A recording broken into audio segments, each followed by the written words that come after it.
નમસ્કાર વિદ્યાર્થી મિત્રો, હું જડેજા રક્ષાબા આપનું હાર્દિક સ્વાગત કરું છું સાર્થક વિદ્યા મંદિરની અંદર. ધોરણ 9 વિષય હિન્દી. આજે આપણે ભણીશું શ્રી હરિવંશરાય બચ્ચનની એક કૃતિ મેરી બીમારી શ્યામાને લી. એના 2 ભાગ આપણે જોઈ ગયા. હવે આગળનો ભાગ આપણે આજે જોઈશું. श्यामा के लिए मैं पारदर्शी दर्पण था. उसने पूछा, किसी बात से चिंतित हो? चिंता ही खाती रहेगी तो दवा क्या लाभ पहुंचाएगी? શ્યામા માટે લેખક જે છે એ પારદર્શી દર્પણ હતા. એટલે પારદર્શી દર્પણ એટલે એમના પત્ની એને એટલા સમજતા હતા કે એમના ચહેરા ઉપર થોડીક પણ ચિંતા હોય તેમને ખબર પડી જતી હતી કે એમના મનમાં શું ચાલે છે, કે તમે કઈ ચિંતામાં છો. આ ચિંતા જ છે જે તમને દવાનો લાભ આપતી નથી. ચિંતાને લીધે તમે साजा थता नहीं. मैंने कहा, ट्रैक्ट सोसाइटी के मुझ पर 400 कर्ज है, करीब 100 अन्य मित्रों के. 400 कर्ज એટલે કે એમણે કોઈની પાસેથી રૂપિયા લીધા હોય અને એને પાછા આપવાના હોય. उसने जो उत्तर दिया उससे मैं चौंक पड़ा और सहसा उठकर उसे घूर कर देखने लगा, जैसे श्यामा को एक बार फिर से पहचानने की जरूरत हो.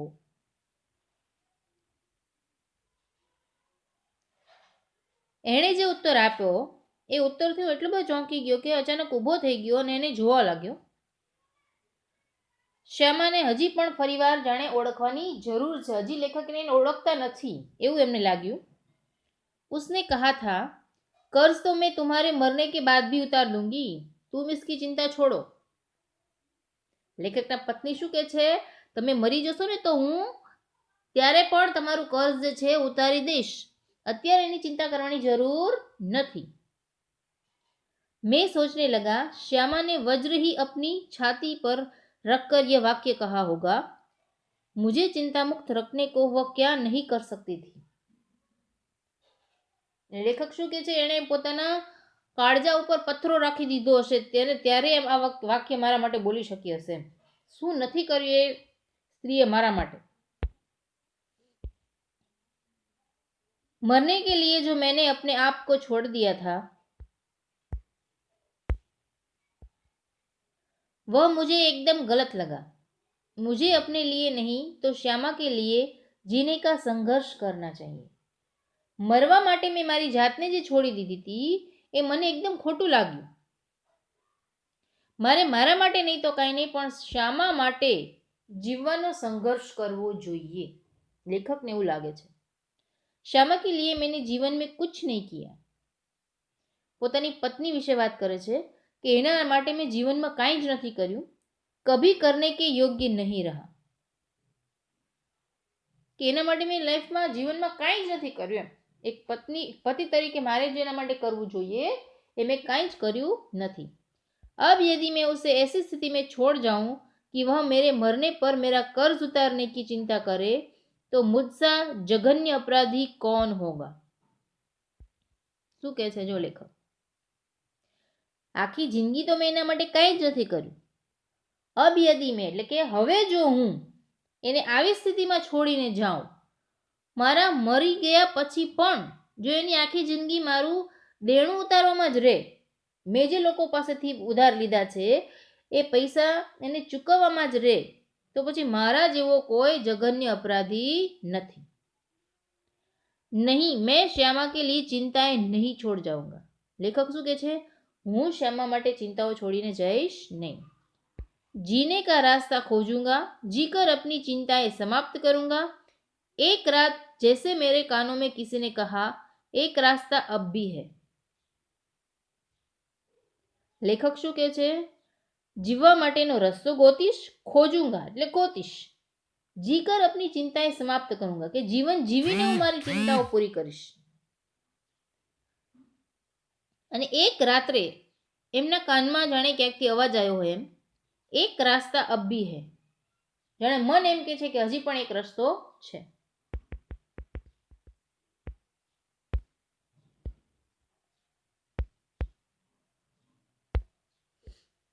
15 दिन के ही इलाज में अपना बटुआ खाली हो गया था। કેટલા? માત્ર 15 દિવસ. 15 દિવસની અંદર જ પોતાનું પાકીટ જે હતું એ ખાલી થઈ ગયું હતું એમના इलाजમાં। मैं कदापि नहीं चाहता था कि पिताजी घर को हाथ लगाएं। अपनी वृद्धावस्था में शांति से बैठने को चाहे उनको भूखे नंगे ही बैठना पड़े, उन्होंने एक शरण स्थल बनाया था। હું ક્યારેય એવું નથી ઈચ્છતો કે મારા પિતાને એમના ઘરને હાથ લગાડવો પડે।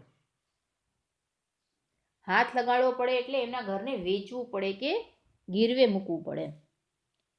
એમની વૃદ્ધાવસ્થામાં એ શાંતિથી બેસી શકે, ભલે ભૂખ્યા હોય પણ એમને બેસવાનો સહારો હોય, એમનું એક શરણ સ્થળ હોય, એટલે કે જ્યાં શાંતિથી રહી શકે, ભલે એક ટાઈમનો રોટલો ખાઈને એક शांतिથી પોતાની જગ્યાએ रह सके। मैं उससे उन्हें वंचित करने का कारण नहीं बनना चाहता था। हूँ एमना घरथी एमने वंचित करવું એટલે કે એમના ઘરથી એમને અલગ કરવાનું કારણ બનવા માંગતો નહોતો।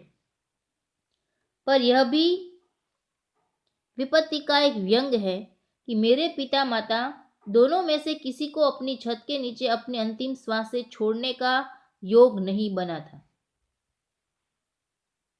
એટલે કે આ મારી સમસ્યાની એવી કર્મની કેવી કઠણાઈ છે એમ કે મારા પિતા અને માતા બંને પોતાની છત, પોતાના ઘરની અંદર પોતાના અંતિમ શ્વાસ છોડે એવા પણ योग નહોતા બન્યા।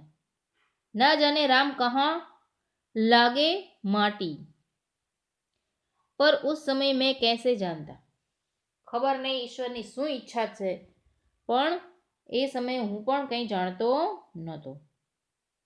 और एक दिन मुझे वह रास्ता दिखाई दिया जिस पर अपने बल पर चलकर मैं अपनी चिंताएं समाप्त कर सकता था।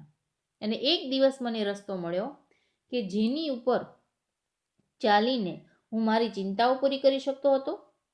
किसी के लिए, विशेषकर श्यामा के लिए, मैं कोई चिंताएं नहीं छोड़ूंगा, इस संकल्प ने मुझे दृष्टि भी दी और बल भी दिया। વિશેષકર શ્યામા એટલે કે એમની પત્ની એના માટે કોઈ ચિંતાઓ છોડીને નહીં જવું અને એવો સંકલ્પ કરે છે કે જેનાથી એમની દ્રષ્ટિ પણ બદલાઈ અને બળ પણ મળ્યું।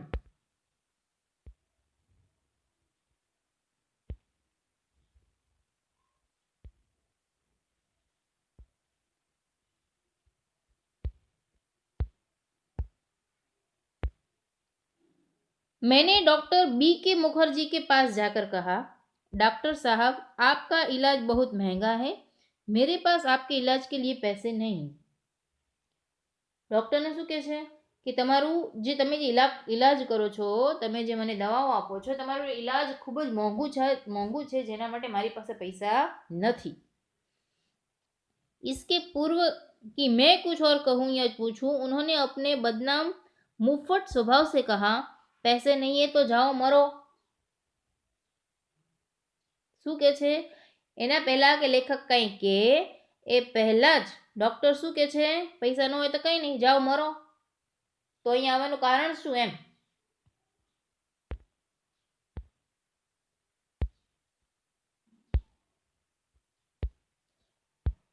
मुझे जीवन में चुनौतियों से ही बल मिलता है, મને જીવનમાં ચુનૌતીઓથી જ બળ મળે છે। वे यदि मुझे 100 बरस जीने का आशीर्वाद भी दे देते तो शायद जीने के लिए संघर्ष करने का मुझ में इतना बल न आता जितना मैंने उनके जाओ मरो शब्दों से संचय किया। મને જીવનની અંદર ચુનૌતીઓ સ્વીકારીને જ બળ મળે છે। હું કદાચ 100 વર્ષ પણ જીવી જાત એ મને આશીર્વાદ, यदि मुझे 100 बरस जीने का आशीर्वाद भी देते तो शायद जीने के लिए संघर्ष करने का मुझ में इतना बल न आता। लेकिन कदाच ये डॉक्टर मने 100 वर्ष जीवन आशीर्वाद पण जो आपे तो मने ए जीवन अंदर संघर्ष करीने एटलू बळ न मळे जेटलू एमणे मने खाली कीधुं के जाओ मरो ए शब्दथी मळ्युं। लड़कपन में मेरी पड़ोसी बाबू मुक्ता प्रसाद ने लुई कूने के पानी के इलाज से मुझे परिचित कराया था। मेरी ऐसी बीमारी के लिए ठंडे पानी के टब में बैठकर सीटज बाथ लेने का विधान था। મારી આવી બીમારીની અંદર પાણીના ટબની અંદર બેસવાનું અને એ બેસીને એક इलाज એને बताયું હતું। एलोपैथी में क्षय के रोगी को दूध, घी, मक्खन, अंडा अधिक दिया जाता था। एलोपैथी માં ક્ષયના જે રોગી હોય એને दूध છે, ઘી છે, માખણ છે, ઈંડા છે, આ બધું વધારે દેવામાં આવતું। कूने के इलाज में चीकना मना था। कूनाना इलाजમાં ચીકણું મનાઈ હતી।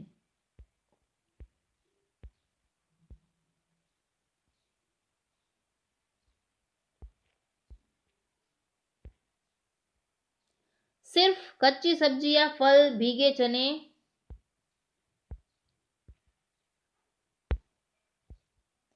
गेहूं आदि पर रहना था। न दवा पर कुछ खर्च, न खुराक पर कुछ खर्च।